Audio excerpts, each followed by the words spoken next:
This next one comes from a ranger located in Tennessee and has had several encounters with something they can't explain. In his email, he just asked to be referred to as John. Specifically, he worked at the Obed Wild Scenic River. To give a little more background into who he is and the area, it's pretty heavily wooded in north-central Tennessee, just north of the Cumberland Plateau. John described himself as a lifelong outdoorsman, having never really been afraid of anything in nature. So when this happened, it really shook him up. His sighting or experience dates back to July 1st, 2017, while working on the Obed River area. He was doing some sort of public event there where he decided to leave early. Now, as soon as he got into his truck, which was a Ford F-150, and drove down one of the old fire roads, John claims that after about 10 minutes of driving on this road, which is mostly just dirt, something caught his attention in the rear-view mirror. It was something he was not used to seeing because what he saw was a shine. A shine generally like that of the reflection of eyes, like from animals when you shine a bright light into them. But these were beyond his rear-view lights. These were off in the distance, and they appeared to be like two orbs emitting enough light that they caught his attention. The lights were pulling him away and distracting him from driving. Looking in the rear-view mirror, he could see something coming towards his vehicle from the back. Whatever it was appeared to be large and yellow and quickly approaching his vehicle. John wasn't really afraid in that moment, but just more curious. And so, he slowly looks in his rearview mirror, trying to figure out what he's looking at. He then begins to come to a complete stop when he sees this thing coming out of the underbrush. And what he described was its movements, saying they were like that of a giant white spider. But also he claims that what he saw was distinctly humanoid, that it had pale white flesh and appeared to be naked. But the way it was crawling down on the ground and moving around just reminded him of an arachnid. And as it made its way out of the underbrush towards his truck, it actually was able to erect itself fully up, and John saw more than he ever wanted to. He made note that it had a very abnormally large head and large hands. He says it was easily over 6 feet tall and had this very thin layer of hair covering its body. Not like fur, but more like body hair is how he described it. Very thin and very light. And in that very second, John informs me that his survival instincts kicked in on full blast. He immediately, without thinking, pulls out his firearm, gets out of the truck, and points it directly at this thing's face, which, by the way, he described as horribly disfigured and disgusting looking. And the thing immediately froze in its tracks. John got the impression immediately from its reaction that this thing somehow knew what a gun was, because it looked at him and looked down at his gun and then back up at him, and then slowly got back down on all fours into that weird crouched position that he saw when it came out of the underbrush, and it quickly scurried back the way it came. John claims that it never acted malicious, but more so curious. And he almost wonders if it didn't even realize that he and his truck were there, and that it was merely just traveling through the area and happened to come upon him as he was driving through. Within seconds after this thing disappeared off into the dark, John describes this heavy, intense wave of nausea that overcame him and these horrific head rushes. John then just begins retching all over the ground. He had never had something like that happen before. From what he tells me, he doesn't take any medication, doesn't do chewing tobacco, doesn't smoke, doesn't drink or do drugs. So for this to happen out of the blue, and to coincidentally happen right after this experience, is very strange.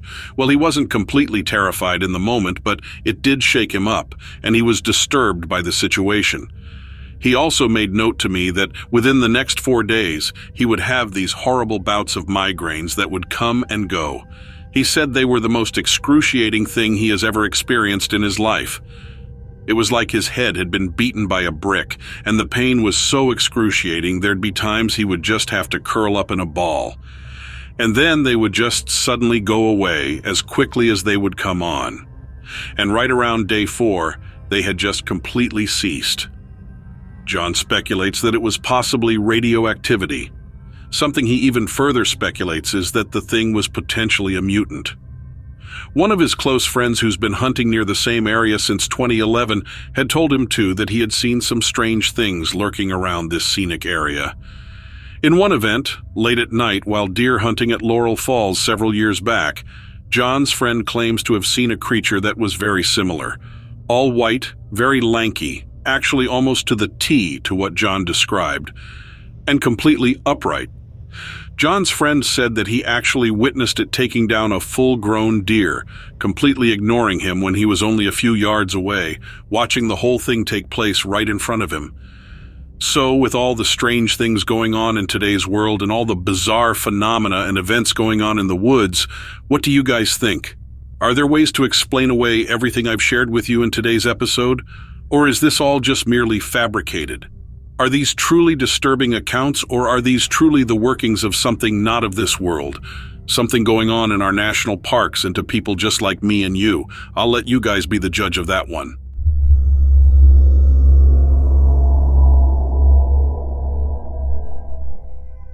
Halloween brings out the weirdos.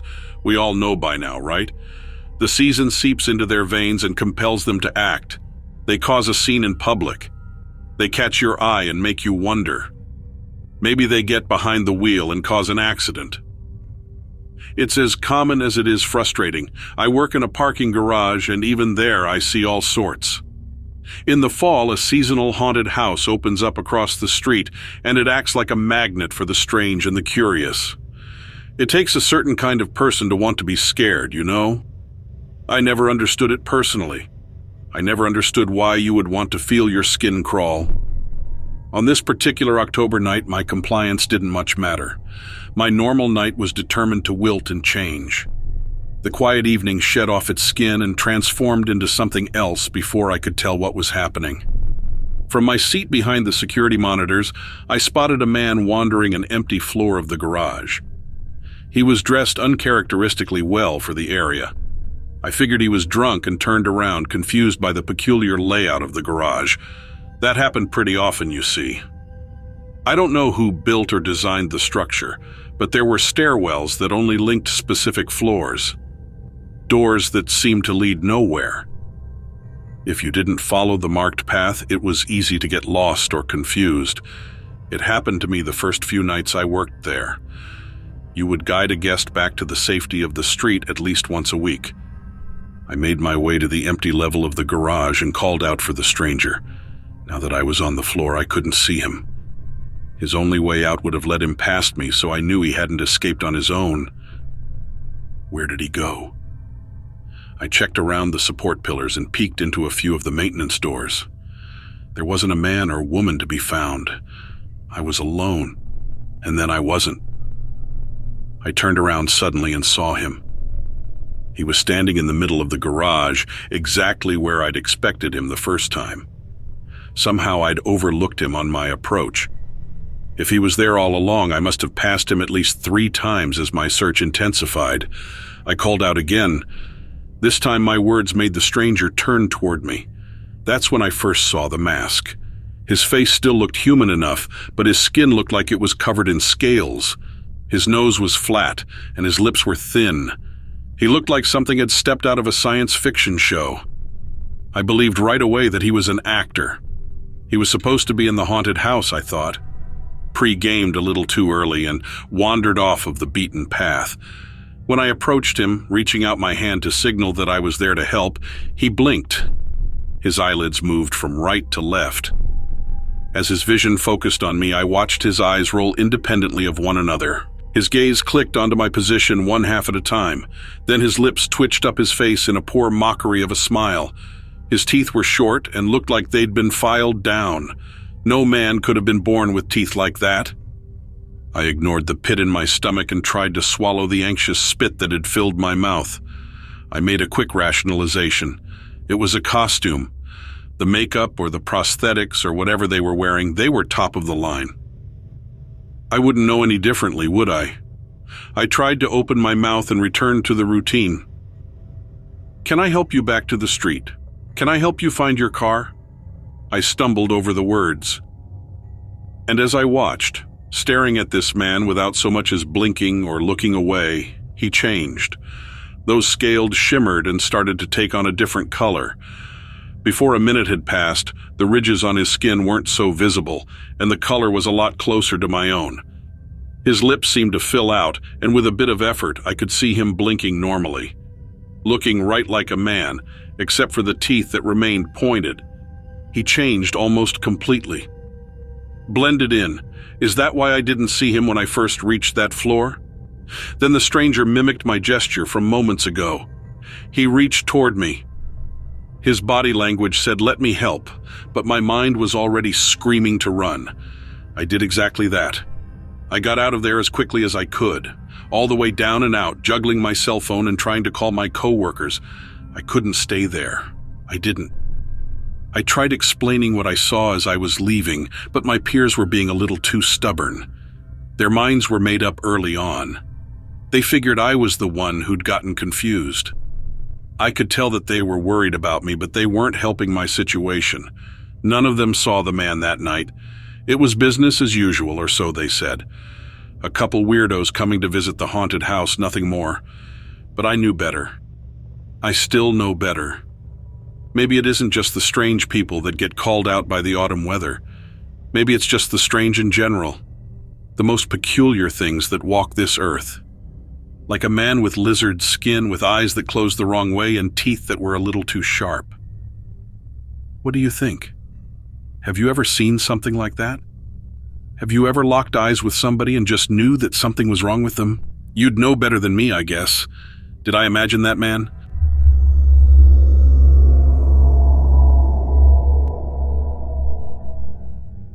I need to get something off my chest about my recent solo trip to Yellowstone National Park. I'll tell you right now, it wasn't any picnic. So there I was, all alone, having started my hike at the crack of dawn from the upper geyser basin. The early morning air was frigid, cutting through my layers like a knife as I followed the Firehole River towards Biscuit Basin. The serenity was deafening, the desolation suffocating. It wasn't the awe-inspiring, tranquil solo journey I'd imagined, but more like walking through an eerie ghost town with nature as its sole inhabitant. Even the wildlife seemed spooked that day. The birds seemed oddly silent, and the usual rustle of woodland critters was conspicuously absent. I shrugged it off, telling myself it was too early in the morning for them, but a nagging doubt was gnawing at my subconscious. I continued on my journey, trying to shake off the creeping dread that had sunk into my gut. The sight of Grand Prismatic Spring, with its surreal colors, usually would have lifted my spirits, but that day it felt ominous, like an alien landscape from a sci-fi flick. As I reached the vicinity of Biscuit Basin, an oppressive fog started to roll in, so thick that it felt like I was walking through a cloud. The visibility was next to nil, and that nagging feeling of anxiety had graduated to full-blown fear. I thought I should turn back, but a weird stubbornness, or perhaps foolish bravery, compelled me to keep moving. That's when I heard it. A low growl, so deep it seemed to vibrate the very ground beneath my feet. I froze, every survival instinct screaming at me to run, but my legs felt rooted to the spot. It was as though the whole of Yellowstone had held its breath. I won't sugarcoat it. I was terrified. Every hair on my body stood on end, and a cold sweat broke out on my forehead. Just when I thought it couldn't get worse, a shadowy figure emerged from the fog. A bear? Maybe. Or maybe it was my imagination, fueled by fear and the foggy landscape. I didn't stick around to find out. Something primal in me kicked in, and I started running, bolting through the fog, tripping over tree roots and slipping on the wet rocks. I didn't stop until I reached the safety of my car, panting and shaking like a leaf in a storm. Whatever was out there in that fog stayed with me long after I left Yellowstone. It's not a story I often share because, frankly, it scares the hell out of me. But I thought I'd put it out here, just a reminder that nature is not always the serene, beautiful thing we imagine. It can be raw, wild, and sometimes downright terrifying.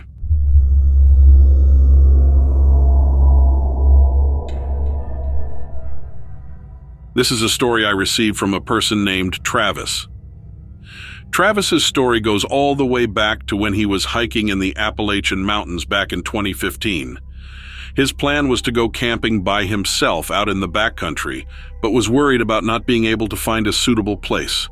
But he still just wanted to go ahead at the trailhead and hike around and see what he could find. Maybe he could make a makeshift campsite with only his small tent and at least squeeze in a night or two versus figuring out a week-long stay like he had originally planned. The weather was perfect. Light winds, about 50 or so degrees, and partly cloudy, enough for him to enjoy a lovely camping trip. At this point, he had been hiking for probably about 3 or so hours and did not see anybody else on the trail. Apparently, that wasn't uncommon for the area, since the further you get out on this specific trail, it's much more secluded from civilization. As he continued his trek, he notices something very odd in the forest, and that is the fact that everything around him had begun to grow eerily quiet, besides his own footsteps crunching over twigs and leaves along the trail. And what's also interesting is that this portion of the trail is thick with underbrush on both sides, and usually, at least all throughout the morning, he couldn't hear birds singing or wildlife erupting with noise and life.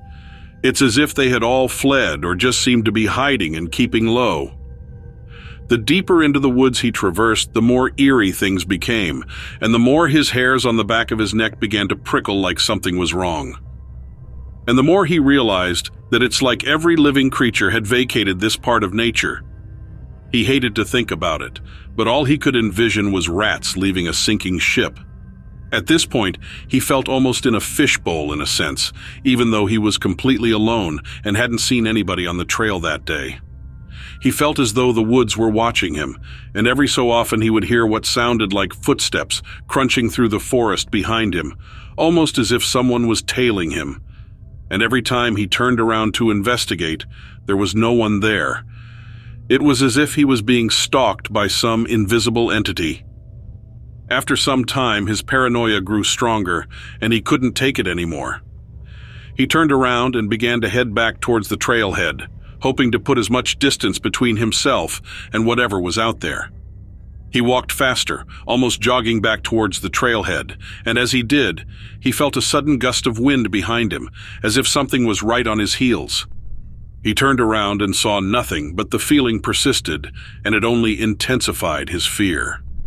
He picked up his pace and finally reached the trailhead, relieved to be out of the woods. But as he turned to look back one last time, he saw a figure standing among the trees, barely visible, and staring at him. The figure was tall and slender, with long arms and an unnaturally elongated neck. The figure's eyes glowed with an intense light, and Travis could feel its gaze piercing through him. He quickly turned away and got into his car, driving off as fast as he could, leaving the Appalachian Mountains behind him. Travis's encounter in the Appalachian Mountains left him deeply shaken, and he couldn't explain what he had seen. He didn't dare to return to those woods again, and he warned others to stay away as well.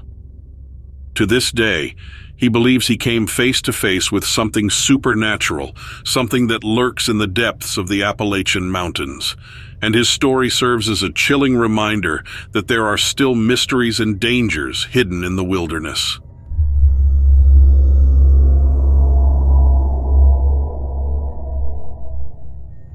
I took a job that had me working the night shift. I didn't really mind too much. The sleep schedule change was a bit of a challenge at first, but I got used to it. The drive to and from work was a lot less complicated with fewer cars on the road. If I had to make that same trip during the day, I would certainly be stuck in rush hour as soon as I crossed the bridge, and my drive was an hour one way as it was. I should probably explain that I live in a pretty rural area, but I work in the nearest large city. So my commute takes me through some woods, some farmlands, and then into the suburbs, and finally the city.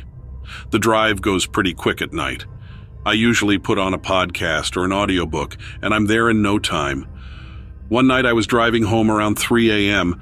I was just about in the area where the suburbs fall away into the countryside. I wasn't quite to farm country yet, but I was getting close. I saw an amber light in the distance over what looked like an open field. It definitely wasn't a house or anything, but it was hard to tell as I was watching the road. The light glowed for maybe a minute before going dark again. It was too bright to be a house light and way too expansive to be a light from a vehicle. It looked like the swath of light you'd get from super bright street lamp, but it was in the middle of a field. Something deep in my gut told me to stop the car and find a way to turn around, but I was on the freeway and it was easier to keep driving. I definitely knew there was something wrong or odd. I didn't know what, but I knew I didn't want to be there. I was getting closer to the light. It was definitely in a farm field. It would flash on for a minute and then go dark again. My brain told me it must be some type of farm vehicle, but I knew that just wasn't the case. As I got closer, the whole field lit up, and there no source of the light that I could see. It was the strangest thing I've ever experienced. I pulled over along the edge of the freeway when I reached the field. It was dark when I stopped. I didn't hear anything odd. I didn't smell anything. There appeared to be nothing wrong besides this mysterious light. I probably sat there on the side of the road for 5 minutes before the light flashed again. There was a white-tailed deer standing there under the light, along with a few cows. I finally recognized the area. It was a local dairy farm. The animals under the light all looked distressed and confused. I still couldn't figure out where the light was coming from, but it seemed to light up the whole field at that point. And then suddenly, the deer disappeared right in front of me. Completely disappeared. It looked like it got sucked down into the earth. It was gone. And then the light went out. I hurriedly put my car in drive, and then the light came again. This time, 3 of the cows got sucked down. They were there one moment and just gone the next. The earth didn't open up. There was no sinkhole, just grass. And the cows were just sucked down. That's the only way I can explain it that makes sense. But the cows disappeared and the light went out again. I drove the hell out of there before the light could come back. I think I was going about 120 the rest of the way home. It was the most terrifying drive of my life. I kept looking in the rearview mirror to see if the light would show up. It messed me up. I called in sick for nearly a week before I could drive that stretch of road again. I still don't like driving past it, even in the daylight. I heard later that other people saw it too. Not just there in that cow pasture, but they saw it other places around. And that dairy farmer, he had been complaining that something was attacking his cows. He thought it was wolves. I didn't know what to tell him, so I didn't say anything. I mean, what would I even say? Your cows disappeared into the grown under some strange orange light at 3 a.m. He wouldn't have believed me anyway. This happened only last year. I don't know where those cows went, but I think about it every night. I haven't seen the light since that night. I ended up switching to a day shift so I didn't have to make that drive at night ever again. I was having panic attacks just thinking about it. If anyone else has ever seen the lights, please tell your story so I know I'm not crazy.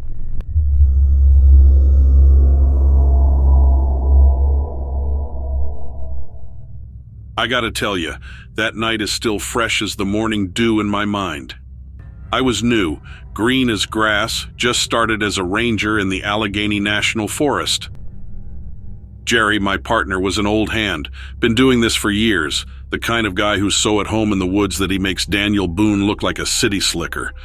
Anyway, we were out doing some trail maintenance, the usual stuff, fixing signs, clearing brush, that kind of thing. It was then I saw it, this thing. It was like a dog, but not just any dog. Picture a hound on steroids with something wild, fierce, and straight-up feral about it. It had these eyes, I swear they were almost human, glowing like burning coals. And it was huge. Werewolf sounds crazy, but that's the only thing I could compare it to. The sight of it raised the hair on the back of my neck. Jerry saw it too. I remember his face going white as a sheet. "That ain't right," he muttered, clutching the handle of his spade a little tighter. But the creature was gone as quick as it appeared, melting into the underbrush like a shadow. By the time night fell, we had almost convinced ourselves it was a trick of the light or some exotic critter escaped from a zoo. We were in this little cabin way out on the trails, the kind of place that gets so dark at night you can't see your hand in front of your face. Now you've got to understand something about the forest at night. It's not quiet like you might think.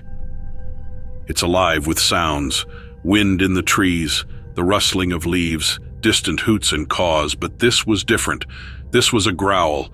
It was low and throaty, almost like the rumble of an earthquake. It started quiet, then grew louder, closer, Jerry and I exchanged glances. That growl, it wasn't like anything we'd ever heard. It seemed to vibrate in our chests, get under our skin. Every instinct I had was screaming at me to bolt, but we were in the middle of the forest, miles from anywhere. Then there were scratches, long, deliberate, at the cabin door.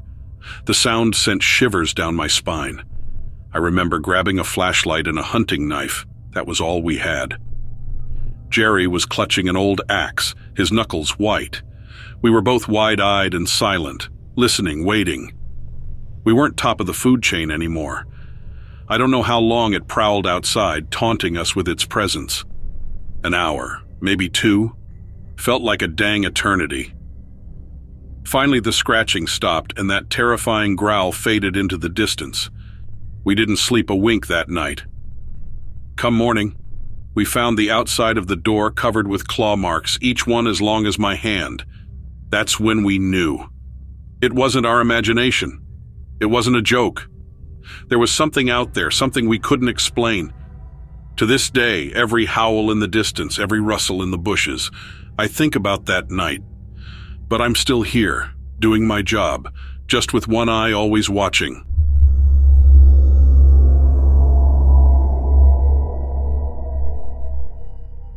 Here in the remotest parts of this land, we don't see much at night.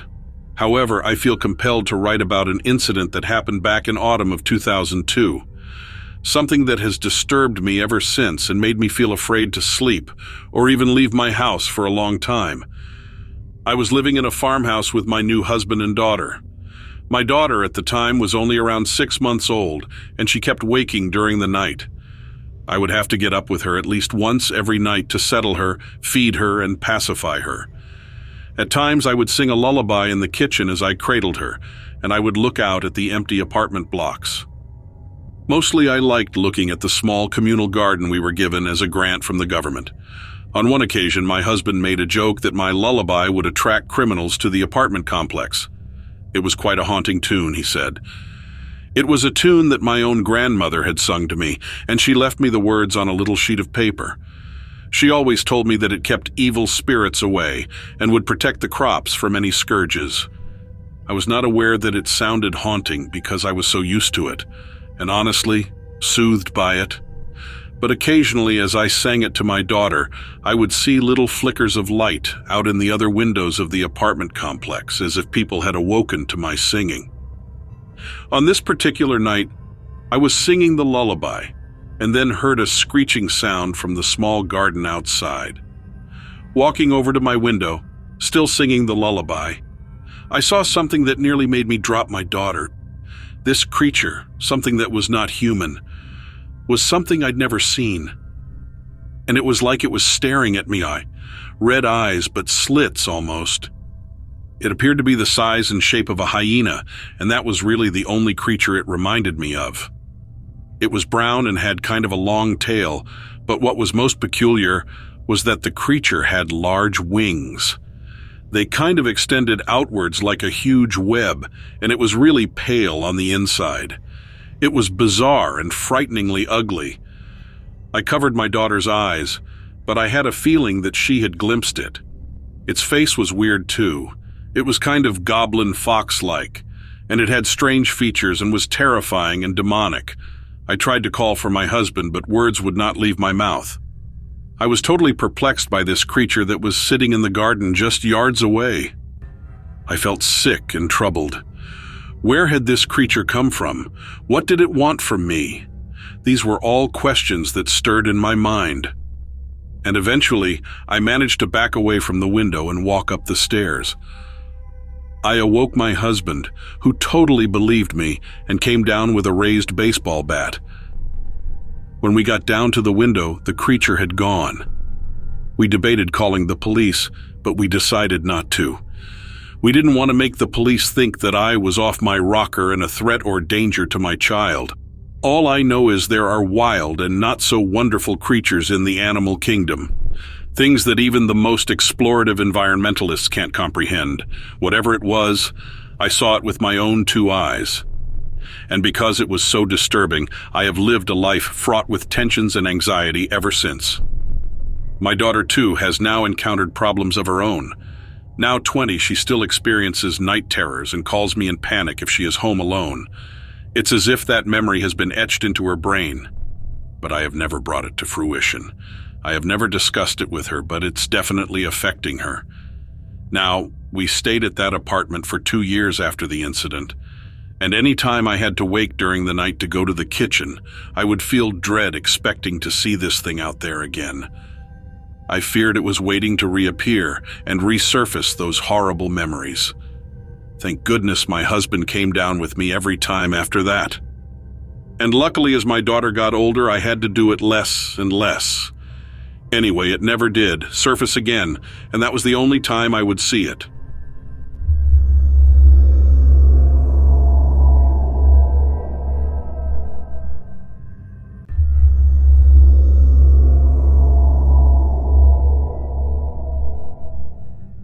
My father wasn't a perfect man.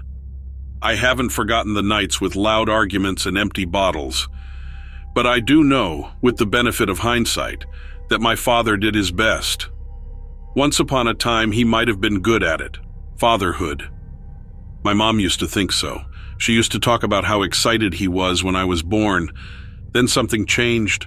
My mother, my siblings, and even I sometimes like to pretend that we couldn't remember what changed him. It was easier to tell ourselves that his mind or his heart had just shifted. He'd just become calloused, as tired men sometimes do. But we saw it. We saw what happened to him. How could we forget? It was 20 years ago now. I was young, still in grade school. We were living out in the rural Midwest on a piece of property that used to be farmland. We couldn't keep up with it. It didn't feel like a loss, admitting that we weren't farmers. Our family made money in other ways, and we did all right financially. What we did miss out on, however, was neighbors. The closest one was miles away. That meant when the night came, we didn't have any witnesses. We were the only ones who could have possibly believed our story. Of course, we did our best to forget it.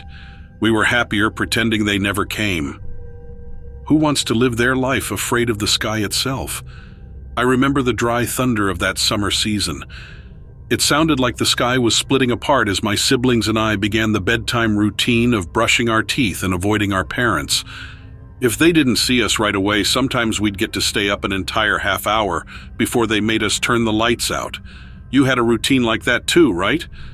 Anyways, we failed. We were spotted early and we found ourselves in the dark soon enough.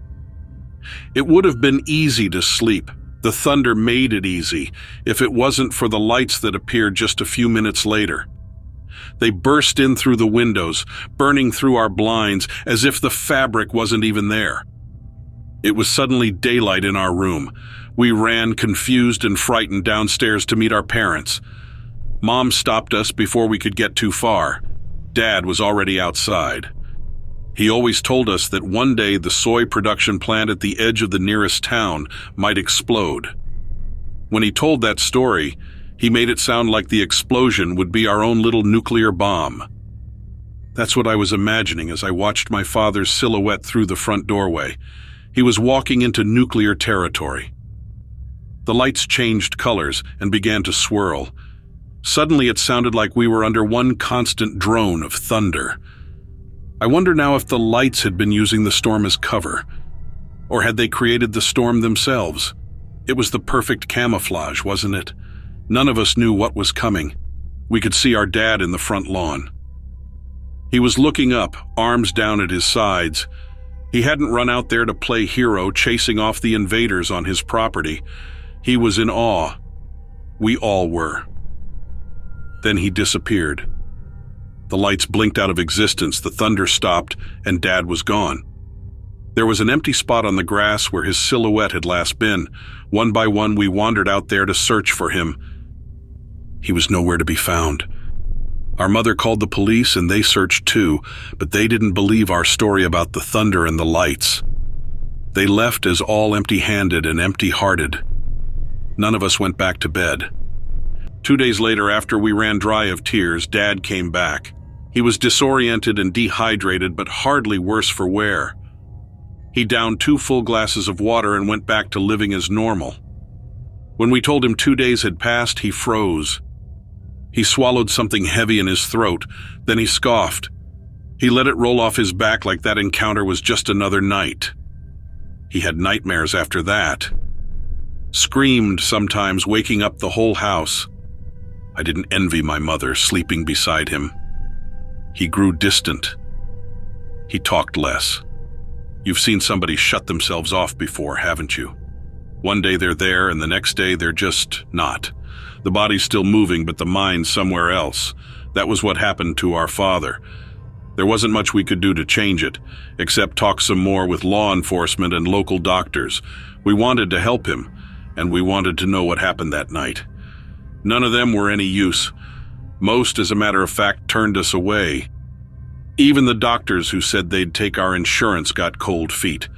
Sometimes it seemed like they wanted to help, and then they just wouldn't. It was like somebody was pulling their leash, you know? They'd try to reach out to us, they'd get real close, and then the world would yank them back. Maybe they were just scared. Maybe someone told them not to help.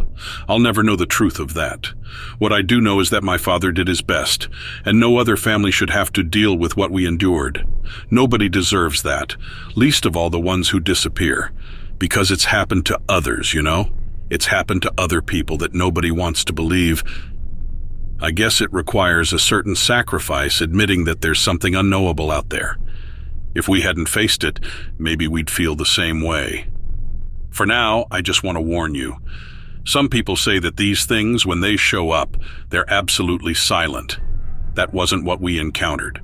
Sometimes they come in the thunder.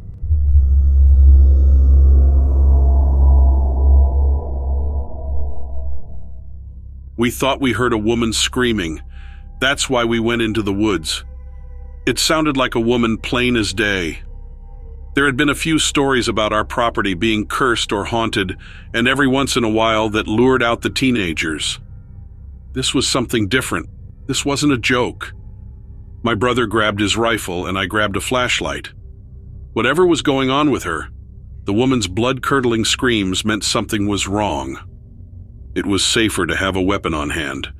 We threw on our jackets and charged into the woods. The autumn chill still nipped at our faces, but we were determined to ignore the weather and to find whoever was out in those trees. They needed our help. Another shriek gave us our direction. We called to them. We made a lot of noise, hoping to guide the woman to us. But the closer we got, and the more we made ourselves known, the quieter the stranger became. The screaming was more spaced out. It faded into a sort of animalistic bleating, then to a whimper. Then she was silent and we were alone in the trees. We were sure she was there. We wondered if maybe someone or something had made her quiet down. We stupidly decided to split up. Looking back, that was the biggest mistake we could have made. What if the woman had run into trouble? We were just going to shoot our way out or bludgeon the problem with our flashlight. I don't know what we were thinking, I'll be the first to admit that. Hearing someone scared or hurt, hearing it coming from our family's property, we felt compelled to act.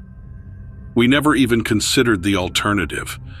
I wish now that we had.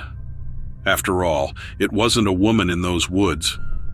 It was just a thing that sounded human. My first glimpse of it was a white flash crossing the beam of my flashlight. It looked like a horse or a cow, but it was moving too quickly for me to get a good look. The trees around me were too tightly spread for an animal that big to navigate them anyway. I thought my eyes were playing tricks on me. The next scream came from directly beside me. I jumped, turned, and tripped over my own legs. Fear quickly turned them into jello. I pedaled backward on my hands, sprawled like a crab on the ground. My flashlight had rolled away from me. When it came to rest, the beam was pointed directly at the thing screaming for our attention. It stood like a man, sure, but it couldn't have been one. Its body, thick and muscular, was covered head to toe in a smoke-white fur. The hair was short and curly, matted close to its body and speckled by leaves and dirt. Its eyes were wide and its jaw protruded from its face like an animal. It didn't have a nose as much as it had two bare nostrils that flared with every breath. Its broad shoulders climbed as it inhaled and watched me. Then it screamed again. I watched its lips peel back to reveal teeth that looked strangely human, arranged in some unnatural way to fit the monster's misshapen mouth. I crouched there, cowering in fear. My hands went up to cover my ears as my eyes began to close. Then the creature's wails were interrupted by a gunshot. You always can count on your siblings, can't you? I heard the bullet sail over my head. The monster gasped and sailed backward, spinning on the heels of its hooved feet. Its back crashed into a tree trunk and it soon crumpled to the ground. It fell out of the flashlight's beam. My brother yelled, asking if I could see it. I couldn't. I dove for the torch and raised it, trying to find the creature in the woods again. We both knew instinctively that the monster wasn't dead. It was too big for one bullet to do the job. I caught the flash of white again, this time stained red, disappearing into the midnight woods. We tried to chase it. Whatever it was, we couldn't let it linger on our property. We resolved to take the thing down and drag it into the light of day. Then we'd figure out what it was. We'd discover the truth behind the massive animal and keep it from scaring anyone else in the process. We picked up its blood trail. We followed it as closely as we could. But eventually it must have stopped bleeding. We recovered a patch of white fur on the tree it first crashed into, but that was the extent of our proof. We had a clump of fur and a frightening story. Neither the hair nor the details we shared convinced much of anyone of the thing in our woods. We tried to put a party together, a group that could track it over the course of a few days. No one wanted any part of monster hunting, go figure. That left the resolution up to us. We set traps. We camped out in the area we'd first seen it. We stayed up all hours of the night listening for the scream. It never came again. We never got another reason to go trekking into those woods. Maybe we were wrong and it only took one bullet after all. My brother and I doubt that. There would have been a body, there would have been remains to find and headlines to write. What we've got is nothing. Fur and a story. But it came to us recently. Maybe what we saw wasn't so one of a kind. Maybe someone else has seen the smoke white monster in another set of woods. Maybe near to us, who knows? Maybe in another state altogether. Have you seen it? Have you heard it? If so, you only need to say the word. Me and my brother came running once and we'd gladly do it again. Nobody should have to deal with that thing alone.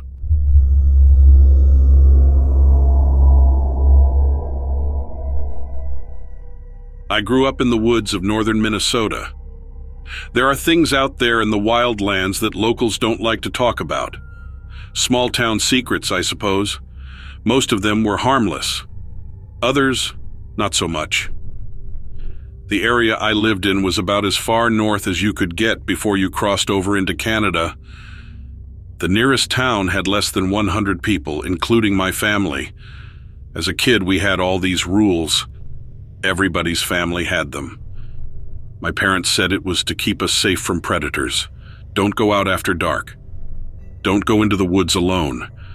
And if you smell something dead, get away and get inside as quick as you can. There's probably a bear nearby protecting its kill. We had wolves, black bears, and mountain lions in the area, so it made perfect sense to us. Everybody's parents had the same rules. I mean, my backyard was practically a bear highway if there was such a thing. It would be easy to have an encounter go bad if you weren't careful. There were 2 stories of people disappearing in the town. Both were attributed to incidents with wildlife. One was a man out alone in the woods. It was the 1920s or 30s, if my memory serves. He lived pretty far out there. The cabin he built for himself has since been torn down, but the foundation is still there if you know where to look. Anyway, the story I heard was that he didn't show up for work one day, and when they went to check on him, they found the door to his cabin left open but no sign of him anywhere. They searched around the cabin and could smell what they thought was a carcass, but they couldn't find it. They looked everywhere but couldn't find the source of the smell. His death was blamed on a black bear. They figured the bear cached his body somewhere, explaining the smell. Predatory black bears attacks are rare, but they do happen. The other incident was a kid in 1983, walking home from friend's house alone. It was only about a mile walk, but the roadway passed through the woods. Kid never made it there. That's the story everybody's parents always used to scare them into following the rules. The investigation couldn't find any trace of that kid or what happened. They found what looked like moose tracks near the area, but that was it. No other predators. To be honest, it could have been a moose. Those things are dangerous. However, I think it was something else entirely. When I was about 12 years old, I was best friends with the neighbor girl. The easiest way to get to her house was a deer trail that started in my backyard and ran about a half mile through the woods.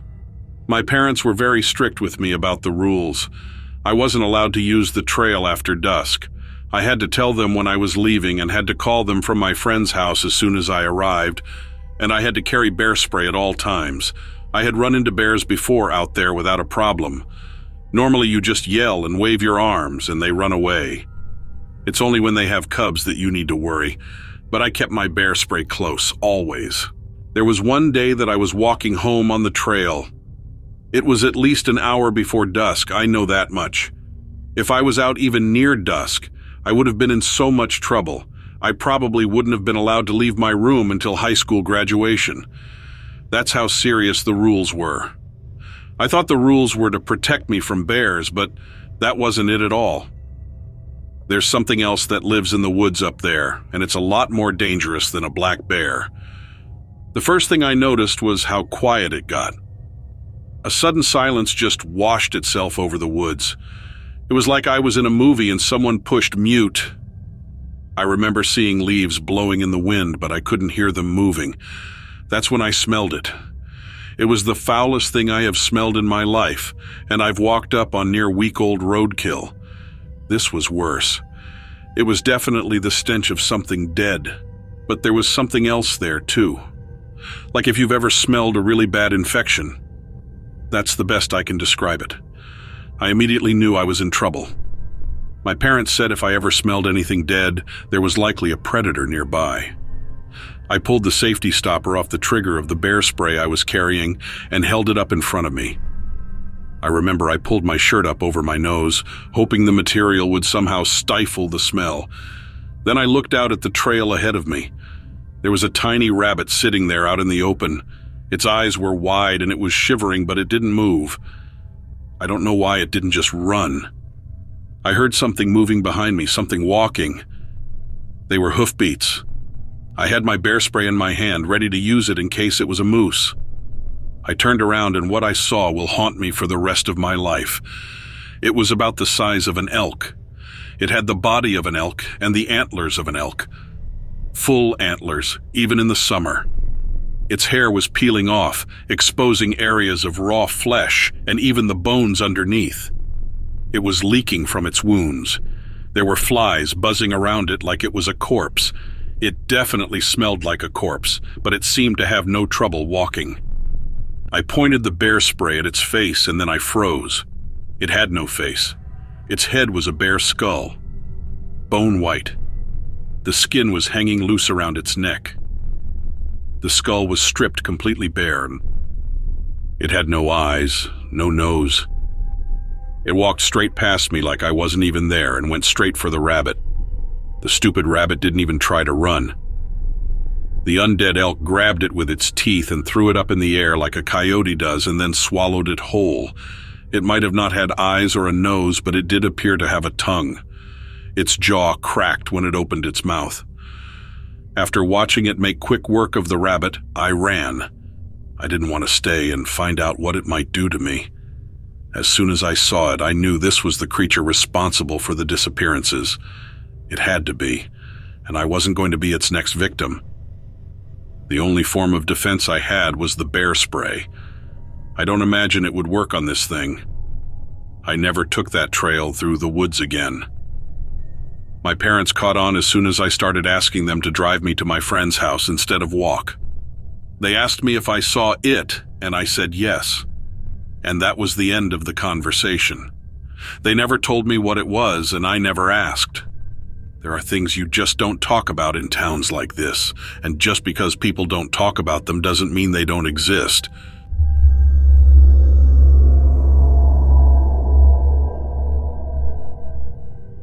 I was working as a forest ranger up here in Anchorage when this happened. My job at the time was to patrol the remote areas of the park, making sure nobody ever lit fires they weren't supposed to or threw litter where they weren't supposed to. I was equipped with my own radio and had a rifle with me at all times in case I had to deal with any squatters or crazy people who came into the woods looking to do bad things. It was just before midnight on a Friday evening. I'd been patrolling an area called Barney Creek. I hadn't noticed anything unusual happening, so I wasn't expecting anything bad to happen that night. But all that completely changed when I found a deceased person, a skeleton. More on that in just a second. On my way back to my car is when I saw this body lying across the trail that I'd been walking on. At first, I thought it was maybe an animal due to the condition that the body was in. But as I got closer and looked again, I realized it wasn't a bear corpse or any other animal from the woods.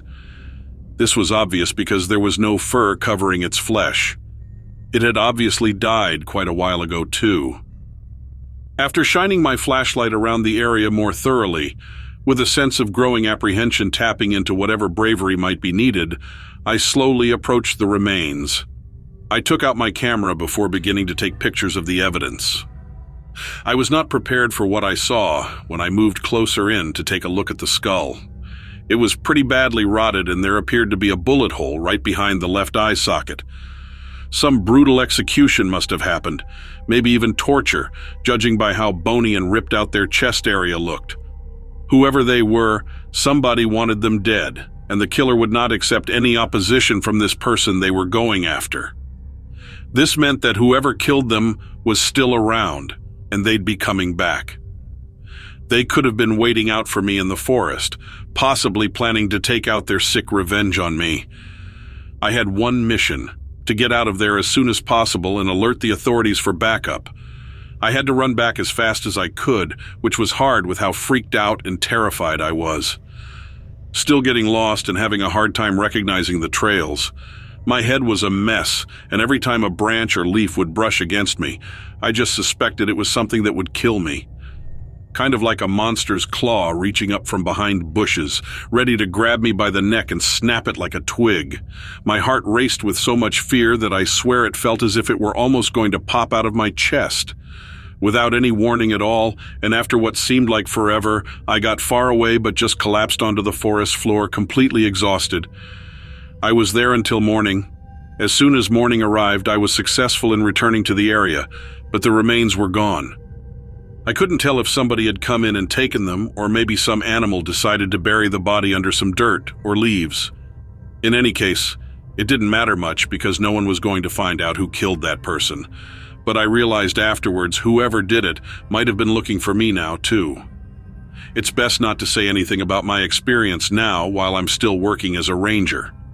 Look, I don't know what happened, but here in Alaska at night, those skeletal remains still haunt me.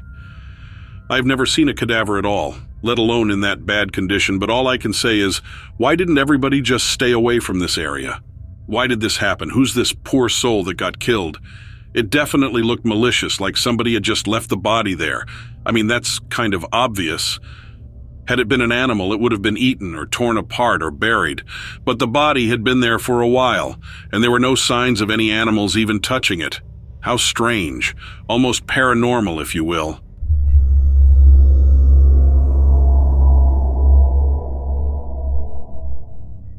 Being a ranger isn't always easy. Sure, I get to see some of the most beautiful scenery in the country and talk to people from all walks of life. In addition, it is a great career for someone like me who just loves being outdoors. However, dealing with those who are uninformed and do not understand the park rules or how our park society actually works can be difficult at times. And a lot of them don't even realize that the rules are there to protect them from things they couldn't even imagine. I once read something on a Reddit thread about how Stephen King must have had a park ranger on retainer to get story ideas.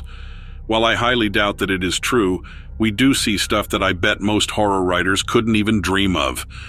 One thing that never fails to freak me out, no matter how many times it happens, and it is way more often than you would think, is when you come across something that has absolutely no right to be there, and you have no clue how it could have possibly gotten there.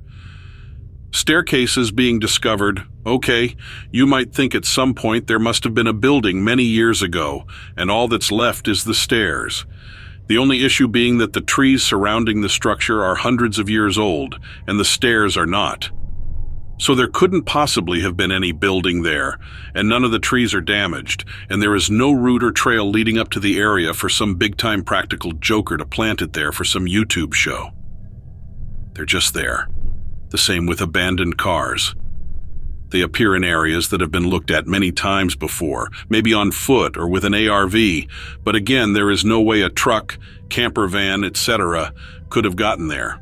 Yet we find them sometimes in a state of decay, showing the vehicle had been there for years, when in reality that area had been checked and reported back on only a few days ago. Sometimes when we check, the vehicles are registered to people who have been missing for years. Other times they just don't seem to exist in the system. And once in a while we find a person, sometimes alive, other times just a body. Sometimes they actually are hikers or hunters who've lost their way, and other times they are not. We have found people wandering around in places that had been checked only a few hours before, looking like they've been lost for days. When we finally manage to convince them that we are the good guys and want to help, we find that they've been missing for days and weeks and are not even from the US, let alone this area. The scariest part is that they have no idea how they got there. These are ordinary people who, at one moment, are sitting at a desk in Germany. The next thing you know, it's 3 weeks later, and they're here in America, having no idea how they ended up here. You won't find these sorts of reports on your local news, so don't bother looking. We take them straight to a government building and, well, they deal with it. So next time you are hiking and you've been doing it for years, and a ranger tells you not to go somewhere or you're hunting and they tell you to avoid a certain area, do what they say. We are not being a pain and trying to ruin your day. We are looking after you because something is out there, dumping bodies, cars, even people into our forests and parks. If something or someone is doing that, then maybe, just maybe, they are also taking things. And the hikers that go missing, just maybe, they were not dragged off by a bear or fell down a ravine and were eaten. Maybe they'll turn up somewhere in the middle of the desert in another country, and that country's government will come along and deal with them. And from what I've seen from the few moments I've spent in the company of one of those people, you do not want that to be you. Trust me on that one.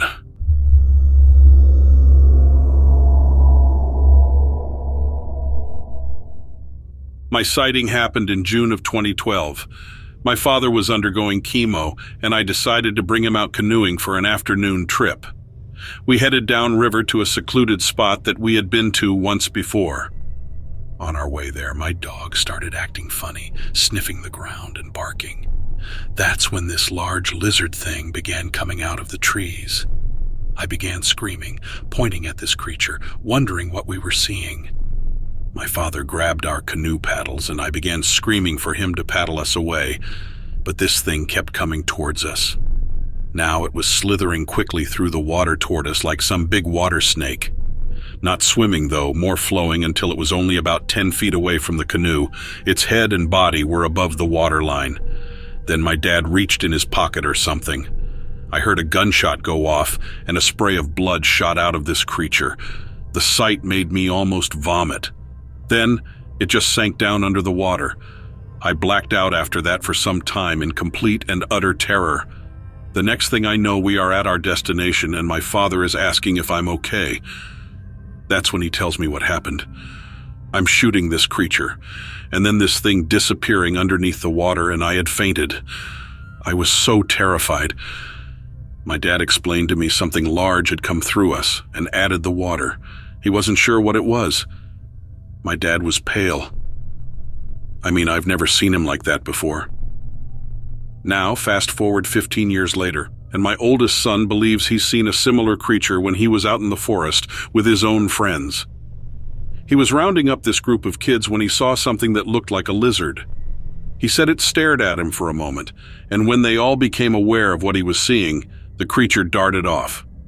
My son, who is now 21, has never told anybody about this until I mentioned my own sighting to him, not knowing if it was the same thing. It's weird because his friends and parents had reported strange, large, three-toed tracks around their house at nighttime. They would find these large feces piles as well as large scratches along the house and trees.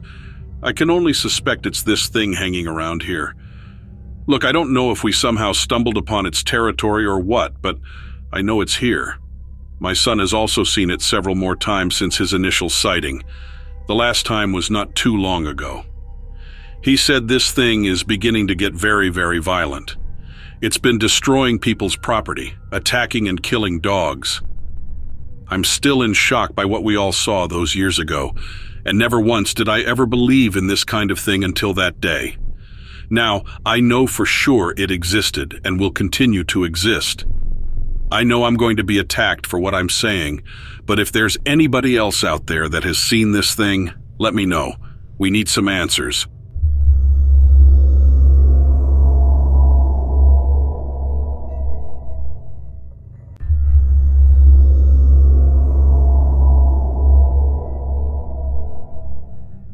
I am a 20-year veteran in the Forest Service.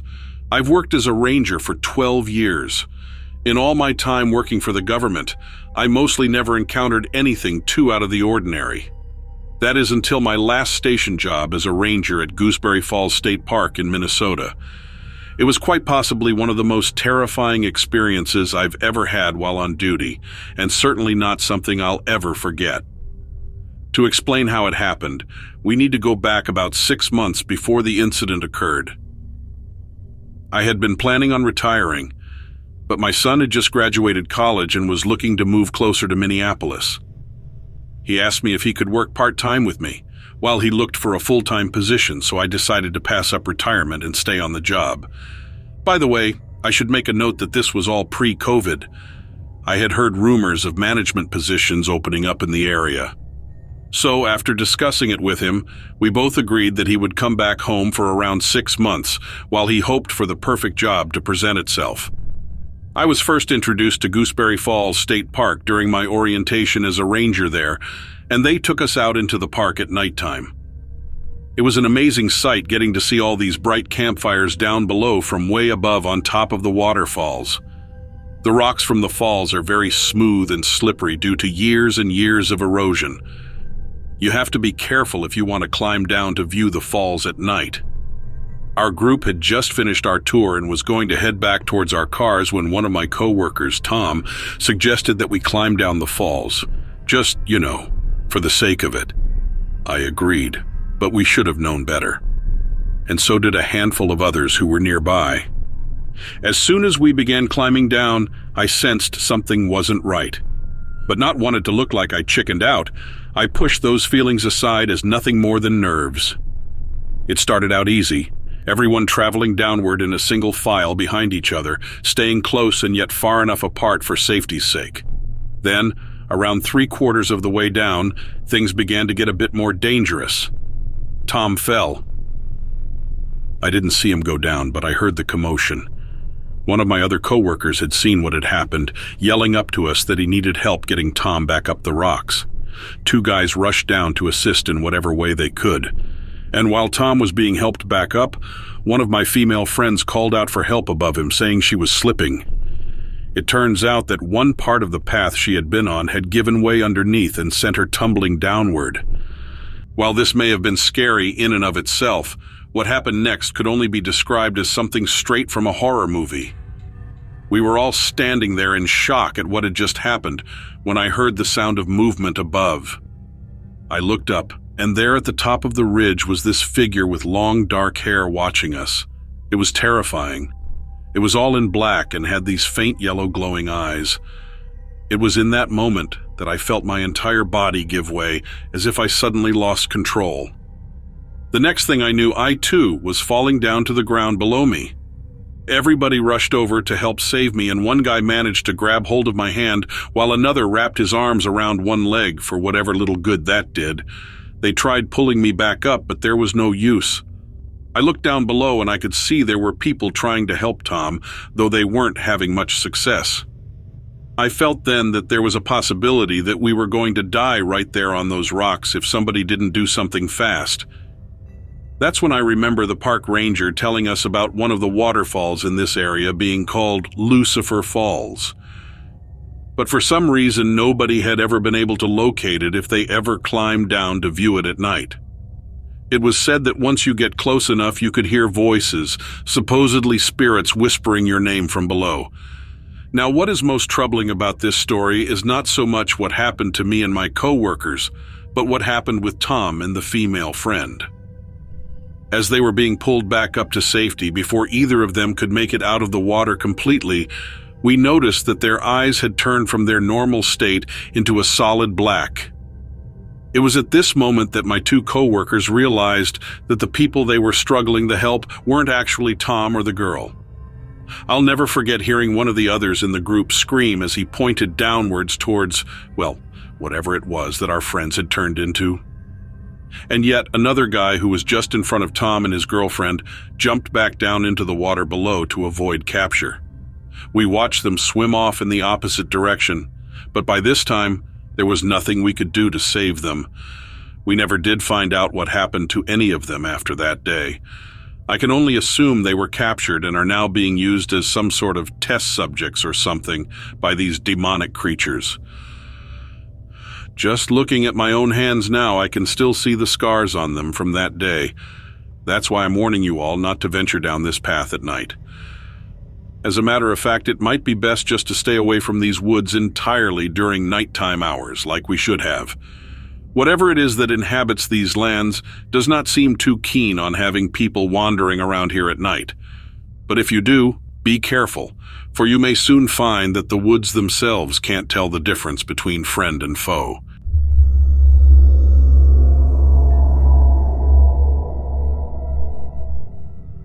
I was spending the summer living out of a tent in a Michigan state park. I know that sounds bad. I had a job that summer, but I was going through some things and couldn't afford any decent housing close enough to work. I didn't have a car at the time, so I was limited to places I could bike to and from work. Luckily, the park was close enough and they gave me a discount on a long-term campsite.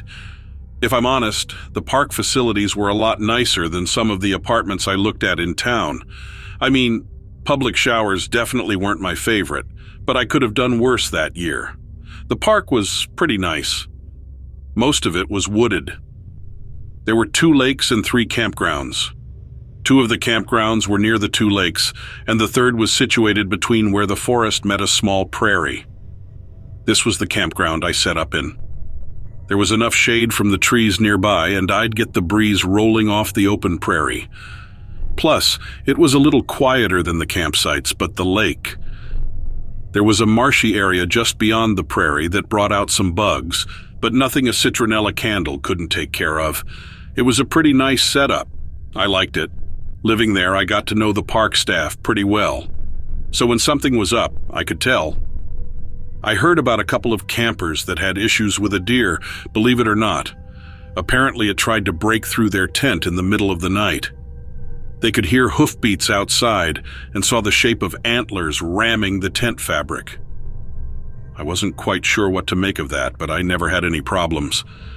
There was also someone carving strange runes into trees in random places, but we all just attributed that to some people being weirdos. There was a reward out for any information leading to the culprits, since carving up trees at the state park was technically vandalism. It wasn't a big reward, but I was hard up for cash that year, so I did some sleuthing around, but I didn't find anything. Other than that, I myself didn't see anything strange, but the park staff knew something they didn't want to talk about. I asked around and none of them would give details, but just said there had been encounters. Encounters with what? I don't know. They wouldn't tell me. Some weeks they would close certain sections of the campgrounds or certain trails. There didn't seem to be any rhyme or reason to it. They did permanently close the trail leading to the marsh, but with all the mosquitoes over there, I don't think anybody missed it. I finally asked what was going on, and they said they had been having some issues with wildlife. But like I said, I had gotten to know these people pretty well, and I knew they were lying. I went to the ranger I knew the best and asked point blank, was it safe for me to stay in the park? He said honestly that he didn't know. No one had been injured, but people had been reporting seeing strange beings. They were having a team come in later that week and test the area for anything that might make people hallucinate, because the stories they were telling them were all absolutely insane. But every story had one thing in common. There was something evil living in the marsh. He said everyone described it a little different, but they all said it came out of the marsh. I tried pressing him for more information, but I could tell he just didn't know what to say to me. A team of scientists did come and test the area when I was there. They asked me a whole bunch of questions since I had been staying there long term, but nothing came of it. They didn't find anything. It was about a week later that the park ranger came and told me they needed to close the park for 1, maybe 2 days, and that I had to find somewhere else to go during that time. Well, I didn't have anywhere else to go, and I was saving for a car, so I didn't want to blow any money on a hotel. I know this is bad, but I decided to stash my bike nearby and camp off trail and just hope I wouldn't get caught. I found a spot close enough to the road that I could hike in and out from there to get to work, but it was hidden enough that I thought no one would see me. I did have to pass the marsh, but I wasn't too worried about it. I should have been, but I wasn't. It was pretty late by the time I finished my shift, and I had to bike in after dark. I didn't want to use my flashlight in case any of the rangers were there overnight for some reason. They wouldn't say why they were closing the park, but I assumed something was going on. There were several black vans in parking lot by the main office when I left. Retelling this story out loud, I feel like such an idiot. I should have known something was out there, and that I should have just listened to the ranger, but I was young and dumb and thought I'd be fine. I made it safely back to my camp in the dark, but just as I got there, I heard something scream. It wasn't a human sound, and it was coming from the direction of the marsh. I saw lights on the hill and heard human voices nearby. I crawled through the grass towards them to see what was going on. It took me a while to get there, but I made it all the way to the marsh without being seen. There were at least a dozen men in tactical gear, like bulletproof vests and guns. They didn't have any type of uniform that I recognized. They were surrounding the marsh with spotlights pointed towards it. It was quiet for a moment before something moved under the water. The only thing I could see was what looked like the points of deer antlers poking out of the swamp. The moved like it was swimming underwater, and suddenly the men with guns all open fired. It was so bright, I thought I saw daylight for a second. Everything went quiet again. 2 of the men waded into the water to retrieve whatever they had shot to pieces. I don't even know how to describe it. They pulled it out with a rope. It looked like a person, but had the antlers of a deer. Its limbs were long, too long to be human, and its fingers looked like claws. Its face was pretty shot up, but it looked like it had a snout at one point. I have no idea what it was or what to even compare it to. The park opened as usual the next day. The black vehicles were nowhere to be seen, and the marsh trail was open to the public again. I asked the ranger why the park had been closed, and he told me that the scientists found some chemical in the marsh that had been making people hallucinate, and they had to neutralize it. He reassured me the park was safe again, and that was that. I wanted to ask more questions, but I was sure he would have told me I had hallucinated the whole thing, but I can tell you for certain that those were no scientists treating some chemical in the marsh.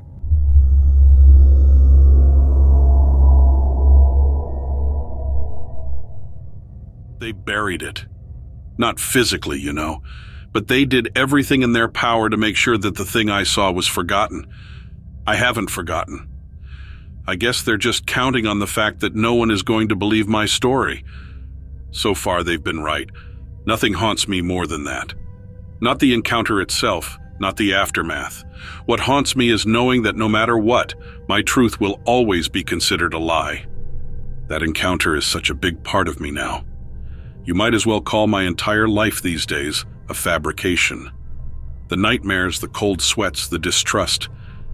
Is all of it a lie? And for what? Do you think I thrive on the looks I get when the details start to slip out? You think I enjoy being called crazy? You think I liked watching my family and friends turn their backs on me? I didn't, but I know who did. The same government bodies who came out to help me. The same ones who said they were there to save my life, to record my story and ensure that I'd be heard. I can't tell you exactly who they were, I'm sure you can piece it together. I string the wrong sequence of keywords together, though, and they'll be knocking at my door at 2 in the morning. I'd rather not deal with them again. The phone calls and the cars following me home from the grocery store are enough interference for me. I don't need any more. When I was still with the Park Service, I thought it made me part of something. I thought it meant I was on the same team as the rest of the government, contributing to making this country something beautiful. I thought it meant I'd have allies. I was an idiot then. One afternoon, on a sweltering but insignificant day, I came across an abandoned campsite. Everyone had checked out of the park as far as I knew, and there were no reports of squatters in the area. I checked our records, and sure enough, someone had been there. They'd left that morning, though. Left in a hurry, I guess. I sorted my way through the damage to find out why. I had to tally up the details after all. Figure out how big of a fine they'd be looking at for leaving so much of their property and debris behind in our park. But as I was lifting the lip of a tossed backpack, something growled nearby. It wasn't a bear or a big cat. It wasn't a wild dog or a wolf. I knew what those calls sounded like. This was different. It was deeper. It felt heavy, seeping in through my ears and weighing down my brain with dread. It pushed my usual bravery down into the dirt. I swallowed the nerves building in my throat and turned to search the tree line. I had to face it, right? Much to my surprise, the growl hadn't come from an animal. It had come from a man. There was a man in those trees, standing close to 7 feet tall. That was enough to dwarf me. I was already prepared to run. His wardrobe is what gave me pause. He was dressed in something like a ghillie suit. Those things snipers wear, you know? They lay down in the earth and completely disappear. This one looked like hair. Wiry ropes of reddish-orange fibers draped every inch of his body, concealed his face almost completely. I could barely make out the flat nose and cracked lips that made up his lower face. The skin there was deeply wrinkled. It had to be a costume, right? I only doubted that when it roared. It bellowed at me and started to move forward. Something deep in my bones, call it instincts or fight or flight, whatever. Some deep part of me knew I had to leave. I had to run. Clear out of there and save my own skin before I got wrapped up in whatever had come wandering out of the woods. And I got out of there safely. Not a scratch on me. Does that make the story worse somehow? I called my superiors and reported what I saw, continuing to insist that it was just a man. I tried to get in contact with the camper who had left that site in the morning. I still haven't heard from them. It was a different agency who got back to me, the same ones I mentioned at the start. They wrote down all the details, assured me that what I had to say was important, and then they disappeared. My job disappeared with them. Word got around that I was delusional, unsafe, and insubordinate. I don't know where those stories came from, but I do know that they stuck. I was blacklisted in some way. I couldn't return to any stretch of government work. I couldn't contact my former peers who avoided me like I had the plague. And the more I pushed, the more the agents came back around. The cars in my rearview mirror, the heavy breathing on the other end of the phone. It's like they want to keep me paranoid. They want to keep me rattled. They want my life to be just as unbelievable as it was that day in the woods. The longer they keep me on edge, the more I talk about the phone tap and the black vehicles, the less reliable I become. Suddenly I've imagined it all. There's no one following me. There's no one calling. And that means there couldn't have been someone in the park that day, right? That means whatever I saw probably didn't exist. When those realizations sink in, the result is always the same. Whoever's listening starts to laugh. I don't blame them, though. That's the deep part of them, isn't it? It's easier to disregard the story than it is to believe it. After all, what if I was wrong? What if that hadn't been a man at all? What if it was something else?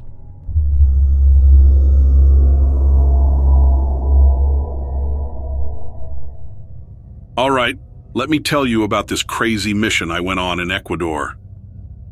We were a small group of Army Special Forces soldiers sent on a top-secret operation to gather intel on some mysterious facility.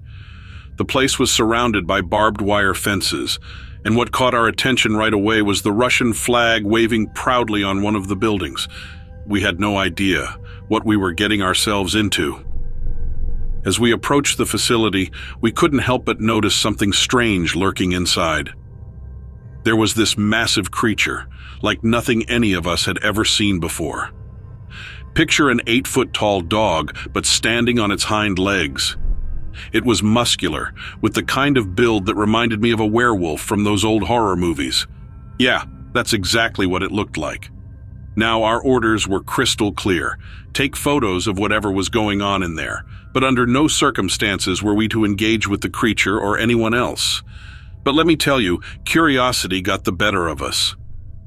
We couldn't just ignore this strange beast and the whole operation happening right under our noses. We quietly moved closer, making sure not to alert anyone. It was nerve-wracking, to say the least. The adrenaline was pumping through our veins as we snapped photos of the facility and the creature. We had to document everything, even though we had no clue what it all meant. But then, the unexpected happened. One of my comrades accidentally stepped on a twig, snapping it like a firecracker. Instantly, all hell broke loose. The creature's head snapped towards us, its glowing eyes fixed on our group. It let out a bone-chilling growl that echoed through the night. We were frozen for a moment, but instinct kicked in, and we scrambled to retreat. The creature charged at us, its powerful strides closing the gap with terrifying speed. Bullets whizzed past, but it seemed invulnerable, shrugging off our shots like they were nothing. Fear surged through my veins as I ran, heart pounding in my chest. We needed to find cover, and fast. We ducked behind some crates, desperately trying to catch our breath.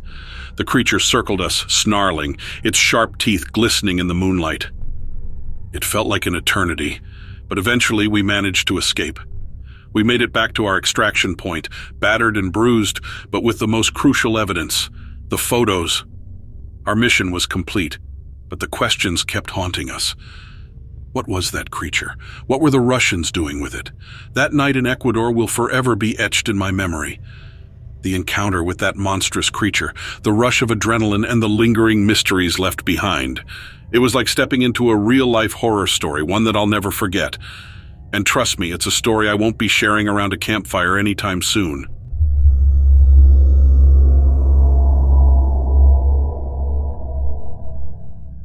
I don't quite know how to say this, so I'm just going to come out and say it. I saw something the other day in the swamp that just confused the utter dickens out of me.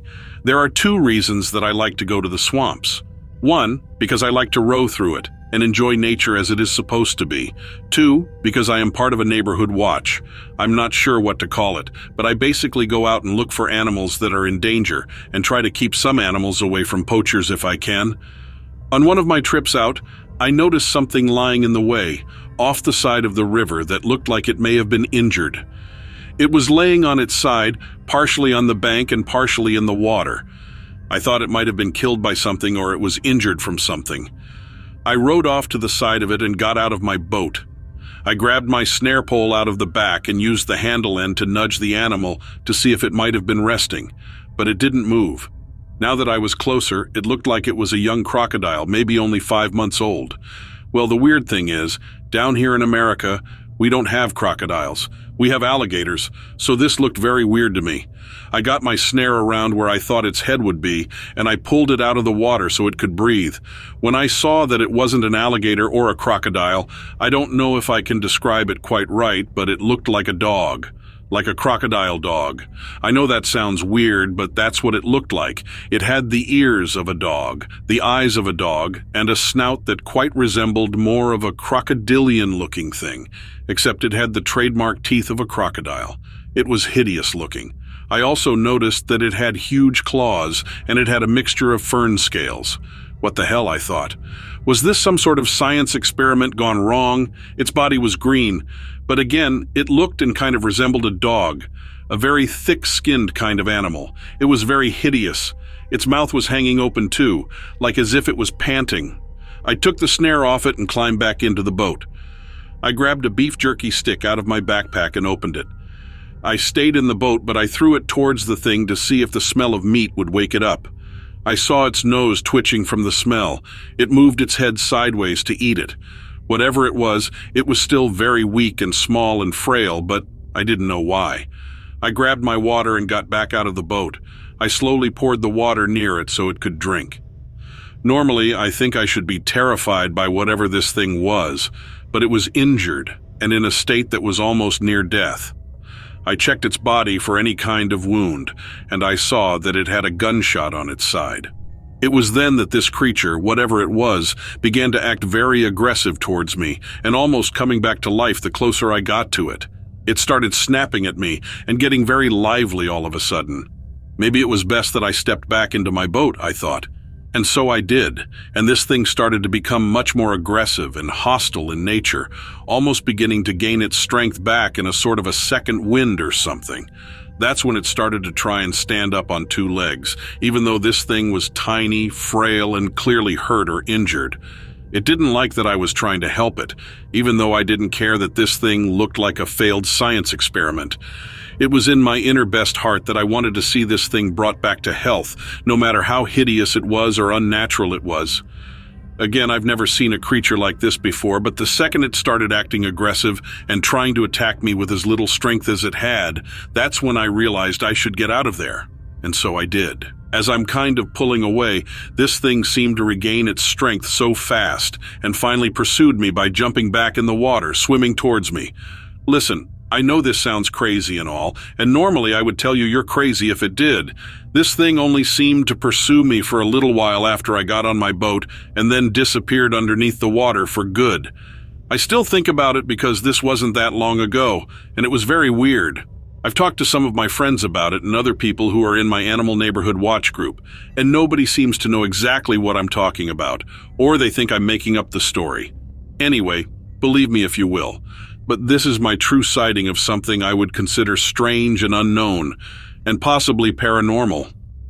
The only thing I don't quite understand is why it was so frail and weak and floating under the water half on the shore, like it was yanked out of somewhere and thrown on its side, left to die and then shot. Maybe it was stunned. Again, I don't really know. I'm just trying to get answers for all these questions that I have. Who really knows? Is it possible that this really was a science experiment and was pulled out here in the swamps and shot, left to die because it was a failed creation?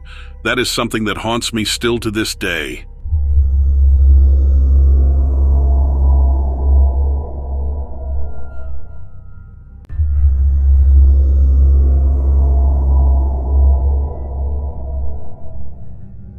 During my junior year of high school in Denver, Colorado, I had an encounter with what I think was a reptilian. It happened on October 12th, 2003, while I was walking to catch the bus for school. While walking to the bus stop around 7 a.m., a very tall being appeared out of the woods. Quick note, the thick brush from which this figure appeared has marshes beyond it. So I saw this figure, and at first I couldn't quite make out what it was. But then I realized it had visible scales and was walking upright just like a man. Curious, but also very creeped out, I ignored it for a moment and tried to pull out my phone, which at the time was a Nokia brick phone, only to discover the battery was dead. Putting my phone back in my pocket, I decided to see who this person was, assuming it was someone who thought they were funny walking around in a costume. I figured it was a little early for Halloween, but you never know. Sometimes you get those weirdos walking around. As I got closer, this thing was no joke. This thing looked like someone's nightmare. Its skin was scalier than I had first thought, and it had little horns on top of its head and back. Not like ram horns or anything, but these little spikes. I guess that's how I can describe them. But most impressive to me were the whites of its eyes. They were like tiny, slit pupils. Now, I had never been afraid of much of anything before, but something told me in my gut that I needed to run. And now, I started running through the lot behind me, trying to get away from whatever this thing was. When suddenly a car passed by slowly. This thing didn't even seem to notice me, but turned to get a better look at the passing car. When it did, I noticed that its face was more human than I thought. When I saw its face and looked more intently, I felt weird and began running faster to my house. By the time I reached my front door, I don't think it was following me anymore. Now I had heard of weird stuff happening in my neighborhood. Other kids who went to school with me would always joke about what they would call the green man. Supposedly, a tall green lizard man who stalked the marshes and woods. I always thought it was ridiculous, and I'm not saying that's what I saw, but I'm going to tell you what happened next. So I started to tell my best friends about what I saw. Some of them believed me, some of them did not. But I think they could see how much it affected me. I mean, hell, I missed that whole day of school, and I wasn't going to dare tell my parents about what I witnessed. They would never believe me. The only choice I really had at the time was to share with a few of my close friends and primarily keep it to myself until all these years later when I developed an interest in cryptozoology and the paranormal. Thanks to sources like YouTube, which allows everybody and anybody to share their personal encounter stories and experiences, this is when I learned recently that I am not alone. In fact, I'm not crazy because I battled with that for years, convincing myself that it was just a strong hallucination or a bad nightmare, or a very vivid nightmare, I should say. Anyway, after hearing and learning everything that I have and spending copious amounts of hours researching and diving deep into my past, I believe that reptilians are real. Maybe not in the traditional sense of humans transforming into reptile creatures, but maybe reptilian cryptids are an actual thing. I stand firm on my stance primarily because I've seen one with my own eyes.